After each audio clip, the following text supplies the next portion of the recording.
Barrister Shahriar Kabir তার একটা video বেশ ভাইরাল হয়েছে। তিনি একজন ভোটারকে টাকা দিচ্ছেন প্রকাশ্যে এবং সেই ভোটারের সাথে যে অসৌজন্যমূলক কথা, অশ্লীল কথা একজন ভোটারকে কিভাবে তার দুর্বল জায়গায় আঘাত করে, কবরে কি হবে, হাসরে কি হবে, দুনিয়াতে কি হবে, দুনিয়াতে কদিন, কবরে বেশি দিন থাকতে হবে, কাকে ভোট দেবেন, দুই সরকারের মধ্যে পার্থক্য কি, ভয় কিসের, রিজিকের মালিক কে আল্লাহ, আমরা মুসলমান, এগুলো একজন প্রার্থীর সাথে এত কথা বলাটা ঠিক না। এগুলো অস্বস্তিকর। আপনারা ভিডিওটি নিশ্চয়ই দেখেছেন, আমি আবারও একটু প্লে করে দেখাই, তারপরে বিস্তারিত আলোচনা করব। প্রথম আলো থেকে একটা ওই কি কথোপকথন হয়েছে সেটা আপনাদেরকে পড়ে শোনাবো। মোটামুটি কেন পরিস্থিতি ভালো না, পরিস্থিতি ভালো না কেন, কি হয়েছে? সবাই তো ভয়ের মধ্যে আতঙ্ক। কেন আতঙ্ক? পরিস্থিতি ভালো না কেন, কি হয়েছে? ওই ভদ্রলোক বলছে দেশের মানুষ দেখছে না পরিস্থিতি কি দেশের। এই ব্যারিস্টার, অশিক্ষিত ব্যারিস্টার তো বুঝতেছে না দেশের পরিস্থিতি কেমন। তার যে অশ্লীল কথাবার্তা সে তো জানেও না আসলে কথাবার্তা কিভাবে বলতে হয়, একজন ভোটারের সাথে কিভাবে কথা বলতে হয়, একজন সাধারণ মানুষের সাথে কিভাবে কথা বলতে হয়।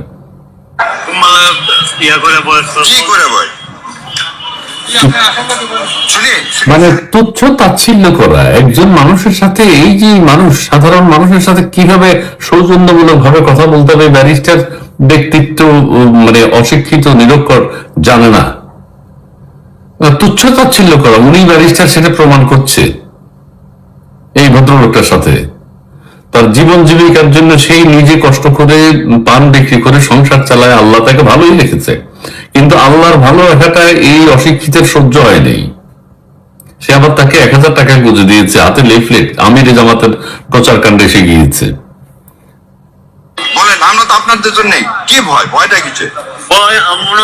আল্লাহ আছে, আল্লাহ সহযোগিতা করছে, আবার আমরা আপনাদের জন্য কেন কিভাবে হয়?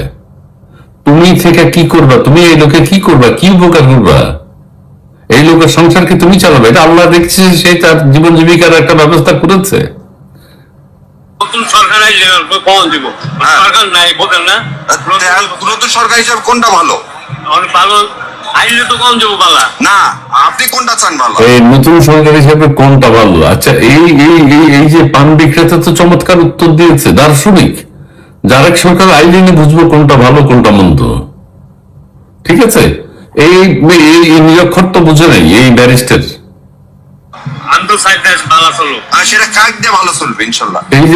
এই যে আমরা তো চাই দেশটা ভালো ছিল, কত সুন্দর কথা।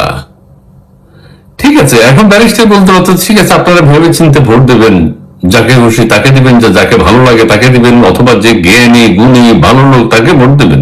একটু বলা, এই লোককে কবরের আযাব, কবরে কতদিন, দুনিয়াতে কতদিন থাকবে, রিজিকের মালিক আল্লাহ, তার সাথে দেখা করিয়েছে আল্লাহ, এটা কোনো কথা? আমরা মুসলমান, আল্লাহ ছাড়া কোন কারো ক্ষমতা আছে ভালো করার? এই যে আমরা মুসলমান, আল্লাহ ছাড়া কোন কারো ক্ষমতা আছে ভালো করার? তো সেটা তো নাই, আমরা জানি। তা আপনি এত কিছু করছেন কেন? আল্লাহ যদি আপনাদেরকে আনে, আপনার অসুবিধা কি? আপনার আনুক, আল্লাহ পাকি সবকিছু করছেন তো। তা আপনি এই লোকের কাছে এইভাবে কথা বলার প্রয়োজনটা কি? ভোটারের কাছে কাছে এত কথা বলার দরকারটা কি? আপনাকে বল, রিজিকের মালিক কে? আল্লাহ। আপনার সাথে আমার এই মুহূর্তে দেখা হবে, এটার মালিক এই লোকটার সাথে এই ভোটার এত কথা শোনার কোনো দরকার আছে?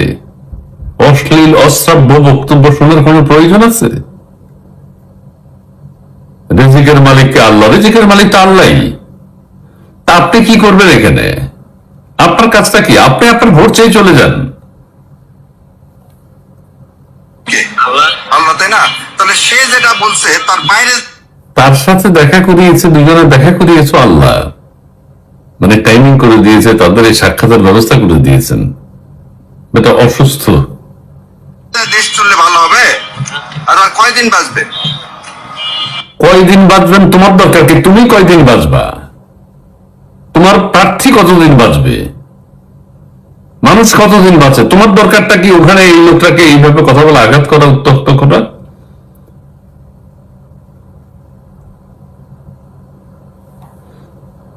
খবরে বেশি দিন না দুনিয়া বেশি দিন? খবরে বেশি দিন। তাহলে কোন জায়গায় এই কবরে বেশি দিন না দুনিয়া বেশি দিন? তুই তোর কাছ থেকে বেশ তো নিয়ে দাও, বেশ তো বিক্রি করো একটা। কবরে বেশি দিন না দুনিয়াতে বেশি দিন এটা তো আমরা জানি। এটা ওই ভদ্রলোককে বলার দরকারটা কি তোমার? সে ভোট দেবে কি দেবে না তাহলে তার ব্যাপার। ভালো থাকতে হবে, কবরে ভালো থাকতে হবে, তাহলে ওই ব্যবস্থাটা করতে হবে, তাই না? এই অসৎ কাজটা করতেছে, এই অসৎ কাজটা করছে। এই কবরে বেশি দিন, কবরে ব্যারিস্টার সারি আর কি জবাব দেবে এখন? এই যে লিফলেট আছে আমিরে জামাতের ভোট প্রচার করতেছে আর প্রত্যেককে টাকা দিচ্ছে। আল্লাহর উপর বিশ্বাস থাকলে তুমি জনগণকে এইভাবে টাকা দিয়ে ভোট কিনতে যাও কেন? মিনিমাম বিশ্বাস নেই আল্লাহর উপর, মিনিমাম। আল্লাহর উপর বিশ্বাস তুমি সুন্দর করে তাকে বলতে পারতা। আল্লাহর উপর বিশ্বাস থাকলে ওই লোকের 1,000 টাকা দিচ্ছে কেন? এটা তো নির্বাচনী বিধির মধ্যে পড়ে না। নির্বাচন কমিশন নিশ্চয় একটা ব্যবস্থা গ্রহণ করবে। এই ব্যারিস্টার মুখ দিয়ে থুতু বাইরে সারাক্ষণ উল্টা পাল্টা কথা বলে দেশটাকে একটা মিডিয়াকে অস্থিতিশীল করে দিয়েছে।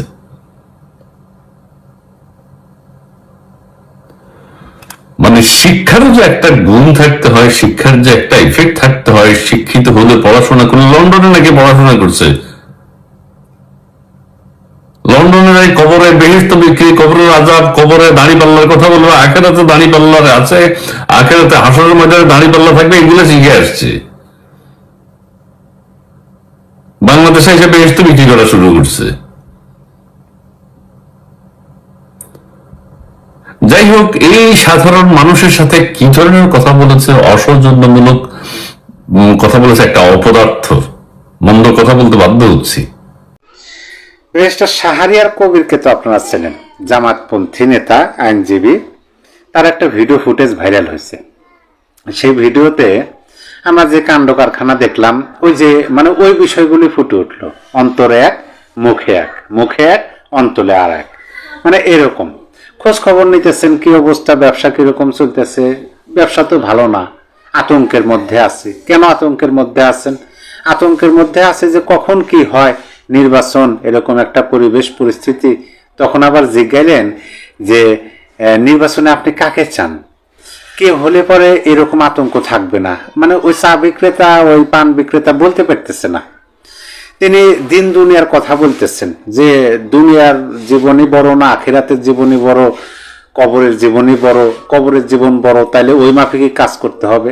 বলতে বলতেই মানিব্যাগ থেকে 1,000 টাকার একটা নোট বের করে তিনি দিলেন। মানে দিন দুনিয়ার কথা বলতে বলতেই ভোট কেনার জন্য টাকা দিলেন। অবাক করা বিষয়, তাই না? দেখেন ভিডিওটা হয়তো বা আপনারা দেখছেন, কিন্তু এটা নিয়ে পত্রিকাও হয়েছে, নিউজ হয়েছে, ব্যাপক সমালোচনা চলতেছে, তুমুল সমালোচনা। কিন্তু আমি সমালোচনার কিছু দেখি না। কি সমালোচনা করবেন? তাদের তো চরিত্রটাই এটা, ক্যারেক্টারই এটা। তারা মুখে একটা বলবে আর ভেতরে ভেতরে কাজ আর একটা করে, মানে অন্তরে একটা পোষণ করে আর মানুষকে বোঝায় অন্য কিছু। দেখেন এই শাহরিয়ার কবিরকে তো আগে চিনতাম না, 5ই আগস্টের পরে তাকে চিনলাম। কি জন্য চিনলাম? তিনি একজন স্বঘোষিত দেশবিরোধী মানুষ। দেশবিরোধী কাদের বলা হয়? স্বাধীনতা যারা বিশ্বাস করে না, মুক্তিযুদ্ধে যারা বিশ্বাস করে না, সংবিধানে যারা বিশ্বাস করে, স্থাপন করে না, তারাই তো হলো দেশ বিরোধী, তাই না? শাহরিয়ার কবিরকে পরিচয় করে দেওয়ার কিছু নাই, কিন্তু দেখেন নতুন করে তারা বয়ান তৈরি করছে। এই জন্য ভিডিওটা মূলত করা।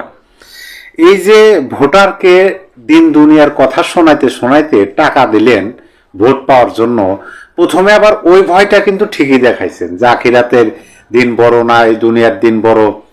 এই ভয়টা দেখায় তারপরে হ্যাঁ ওই মাফিক তো চলতে হবে, নেন দিয়ে দিল। কিন্তু আমি বলবো কাকে উদ্দেশ্য, একজন ব্যক্তিকে উদ্দেশ্য করে মূলত এই শিরোনামটা ধার্য করছি সেটা বলবো, কিন্তু বয়ানটা দেখেন, সেটার আবার ক্ষমাও চাইছে। শাহরিয়ার কবির আবার ক্ষমাও চাইছে। কি বলছে? যে পান বিক্রেতার হাতে টাকা খুঁজে দেওয়ার ভিডিও ভাইরাল, ক্ষমা চাইলেন ব্যারিস্টার শাহরিয়ার। তিনি কি বলছেন আমি একটু, অবশ্যই তিনি কি নির্বাচনে আচরণবিধি লঙ্ঘন করছেন না কি করছেন সেটাই আগে জেনে নেই। তার ক্ষমা চাওয়ার যে ধরন, বয়ানটা পরে শুনি। দেখেন 2008 সালের নির্বাচনী আচরণবিধি অনুসারে নির্বাচন পূর্ব সময়ে উক্ত প্রার্থীর নির্বাচনী এলাকায় বসবাসকারী কোনো ব্যক্তি, গোষ্ঠী কিংবা উক্ত এলাকা বা অন্যত্র অবস্থিত কোনো প্রতিষ্ঠানে প্রকাশ্যে বা গোপনে কোনো প্রকার চাঁদা বা অনুদান প্রদান করিতে বা প্রদানের অঙ্গীকার করিতে পারিবেন না। এই যে একটা নিয়ম, একটা আইন, তারা তো আদৌ আইন মানেন না, অন্যকে মানতে বলেন। তারা বলেন যে চাঁদাবাজ টাকা দেয় ভোট কিনতেছে, এটা কিনতেছে, সেটা কিন্তু নিজেরাই কিনলেন। ভিডিওতে যদি প্রকাশ না হইতো, এটা যদি কেউ সশরীরে দেখছে, দেখে অভিযোগ করলো, তারা কি স্বীকার হইতো? কোনোভাবেই স্বীকার হইতেন না। কিন্তু তিনি স্বীকার হয়েছেন, এখন কিন্তু বয়ান তৈরি করছেন। দেখেন, আমি বয়ানটা আপনাদেরকে একটু পড়ে শোনাই। তিনি ফেসবুকে পোস্ট দিচ্ছেন, পোস্টে যেখানে তিনি মানবিক আবেদন এটা দিচ্ছেন শিরোনাম, এই শিরোনামে তিনি লিখছেন, আমি অর্থাৎ শাহরিয়ার কবির লিখছেন যে আমি গত শনিবারে মিরপুর এলাকায় ব্যক্তিগতভাবে জামাতের সমর্থনে গণসংযোগকালে একজন পান ও সিগারেট বিক্রেতার সাথে আমার সাক্ষাৎকারে জানতে পারি যে তারা সারাদিন তেমন বেচাকিনি হয় নাই, তার সারাদিন কোনো বেচাকিনি হয় নাই, এবং আমি সবার সম্মুখে ক্যামেরার সামনে 1000 টাকা দান করি মানবিক দিক বিবেচনা করি। ভোটের একদিন আগে মানবিক দিক বিবেচনা করে তিনি 1000 টাকা কি করছেন, দান করছেন। ওই একই স্থানে আমি বাচ্চাদের র্যাকেট কেনার কিছু টাকা গিফট করি এবং মিডিয়াকে আমি স্পষ্টভাবে বলি এই মানবিক সাহায্যকে আপনারা অন্যভাবে দেখাবেন না বা দেখার সুযোগ নেই। তিনি আরো বলেন, বাচ্চাদের র্যাকেট খেলার ভিডিওটি ইতিমধ্যে সামাজিক যোগাযোগ মাধ্যমে ব্যাপক সাড়া ফেলেছে, কিন্তু আমার নজরে এখন পর্যন্ত পড়ে নাই। কিন্তু দুর্ভাগ্যজনকভাবে জুলকারনাইন ছায়ের এবং বিভিন্ন গণমাধ্যম এই মানবিক সাহায্যকেও অন্যায়ভাবে প্রচার করার হীন চেষ্টা করিয়াছেন। আমি উক্ত অর্থাৎ শাহরিয়ার কবির অত্যন্ত মর্মাহত ও শোকাহত এরূপ দুর্বৃত্তায়নের জন্য ইনশাআল্লাহ আল্লাহ আমাকে ও সকলকে এমন দুর্বৃত্তায়নের হাত থেকে রক্ষা করুন। তারপরও মানুষ হিসেবে কেউ কষ্ট পেয়ে থাকলে আমি ক্ষমা প্রার্থী। তাহলে যদি তিনি ভুলই না করে থাকেন, তিনি যদি কোনো নির্বাচনী আচরণবিধি লঙ্ঘনই না করে থাকেন, ক্ষমা চাইলেন কেন? তিনি প্রথমে বয়ান তৈরি করলেন, যেটা অনুদান দিচ্ছেন, এই বাংলাদেশে 17 মাস ধরে বাংলাদেশ যে খেটে খাওয়া মানুষ, ওই পান বিক্রেতা সিগারেট বিক্রেতার কথা বললেন না, তার মধ্যে তো হাজারো মানুষ অসহায়ত্বের মতো জীবনযাপন করতেছে। কেন ওই দিকে সহযোগিতা নাই? নির্বাচনের আগের দিন নির্বাচনের ভোটের লিফলেট তার হাতে দেওয়া, দিন দুনিয়ার কথা বলতে বলতে হাতের মধ্যে মানে রানিং কথা বলা শেষ, রানিং ওখান থেকে সরে আসার সময় হাতের মধ্যে 1000 টাকা গুঁজে দেওয়া, এইটা নাকি তিনি দান বলতেছেন। আমি পত্রিকার ভাষায় দেখেন উঠে আসছে ভিডিওর কথোপকথন, মানে অল্প তারা তুলে দিচ্ছে। ভাইরাল ভিডিওতে দেখা যায় বয়স্ক ওই ব্যক্তির কাছে শাহরিয়ার কবির জানতে চান ব্যবসা কেমন হচ্ছে। বয়স্ক ব্যক্তি উত্তর দেন মোটামুটি। তখন শাহরিয়ার কবির বলেন, মোটামুটি কেন? উত্তরে ওই ব্যক্তি বলেন, দেশের পরিস্থিতি ভালো না, সবাই ভয়ের মধ্যে, আতঙ্ক, কোন সময় কি করে কি যে হয়ে যায়। এক পর্যায়ে শাহরিয়ার কবির বলেন, আমরা মুসলমান, একমাত্র আল্লাহ ছাড়া আর কার ক্ষমতা আছে ভালো করার? তিনি জিজ্ঞেস করেন রিজিকের মালিককে, আপনার সঙ্গে এই মুহূর্তে আমার দেখা হবে এর মালিককে? উত্তরে ওই ব্যক্তি বলেন আল্লাহ। তখন শাহরিয়ার কবির বলেন, তাহলে সে যেটা বলছে তার বাইরে গিয়ে দেশ চললে ভালো হবে। এরপর চলে যাওয়ার সময় তিনি ওই ব্যক্তির হাতে 1000 টাকার একটি নোট গুঁজে দেন। এইটাকে তিনি দান বলতেছেন। তাহলে বুঝুন যে বিষয় থেকে। এখন আসে আমার শিরোনামের বিষয়। শিরোনামটা আমি কি দিচ্ছি যে কোনো সমস্যা নাই দাদা, কেউ দেখে নাই, গুপ্তভাবে দিচ্ছে। দেখেন না বর্তমান বাংলাদেশের 5 আগস্টের পরে একেবারে হম্প দেওয়া লোক বিদেশে মাটিতে বসে বাংলাদেশে যে অস্থিতিশীল পরিবেশ সৃষ্টি করে, নির্বাচন নিয়ে তার বেশ কয়েকটা এপিসোড আমি দেখছি। তিনি তো এদেরই সমর্থন নিচ্ছেন, নিয়ে এদেরকে একেবারে ভালো মানুষ, পুতু পবিত্র ফুলের মতো পবিত্র মানুষ, এরা ক্ষমতায় গেলে পারে এই হবে সে হবে, এই ধরনের কথা বলেন না। মূলত তাকেই উদ্দেশ্য করে বলা যে কেউ দেখে নাই তো, গুপ্তভাবে দিচ্ছে। আপনি বলুন তো, এরকম একটা কাজ, জঘন্য কাজ করার পরেও জোর গলায় এরকম বয়ান তৈরি করতে পারে, শেষে আবার ক্ষমাও চায়। প্রিয় দর্শক, আপনার মূল্যবান মতামত কমেন্ট বক্সে লিখে জানাতে পারেন। সবাই ভালো থাকবেন। আল্লাহ হাফেজ।